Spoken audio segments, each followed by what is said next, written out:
So Black Adam is the latest film from the weird mess that is the DC Extended Universe, and it's very par for the course. So the setup is 5,000 years ago, Black Adam was given the Shazam powers, and then he was locked away, and now he's been released from his tomb to unleash his unique form of justice. This is a film I'd love to see before reshoots because it's just weirdly messy. Like, the film has 3 opening scenes. It tries to set up the backstory of Black Adam, the side characters, and then introduce Black Adam himself. With so much setup, it means we don't actually get to see our main character until 30 minutes into the film, and so there's no one really to latch onto. This isn't really helped by The Rock himself. No, I like The Rock. He's got good comic chops, and he's been attached to this role for 15 years. So it's clearly a passion project for him, and I'd be interested in seeing him play a slightly darker character, but instead we get the most bland, muted performance I've seen this year. Like, there's a lot of criticisms you can level against the endless superhero films, but they all have some excellent casting.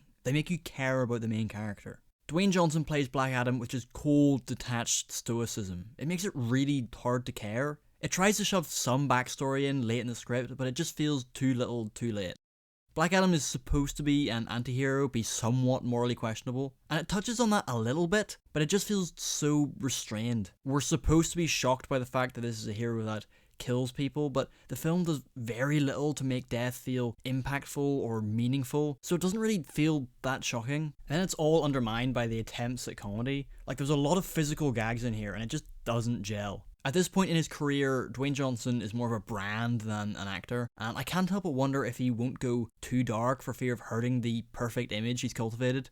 The frustrating part about this film is that it does have some interesting ideas in there. It introduces the Justice Society of America. They're basically the B-Team Justice League. And they're more about retaining the status quo than actually striving for real justice. And it loosely plays with the idea that they're insurgent occupiers in Kandak, but it just does nothing to actually interrogate that. And it leaves it all feeling really half-baked.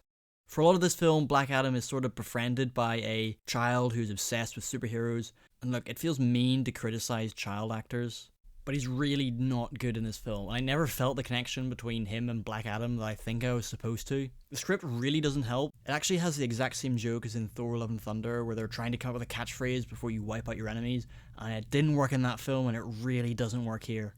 There's also just some really noticeable ADR in quite a few scenes that just makes the whole thing feel quite papered over. The one real standout in this film, though, was Pierce Brosnan as Dr. Fate. He really showcased how a great actor can elevate mediocre material. He's a guy tortured by his knowledge of the future, and the film really shines when it all too briefly leans into the tragedy of that. I just wish they'd given him a little bit more to work with. There are other members of the team, but they're all just so forgettable. There are some decently fun action scenes, and the CG feels a lot better than in the recent Marvel fare, but ultimately the film does just feel very cookie cutter. Apparently this is supposed to kickstart a new phase in the DC cinematic universe, and there's a post-credits scene that gives enough of a tease to make me raise an eyebrow, but I wouldn't be in a rush to check this one out. I'd give it a light 4.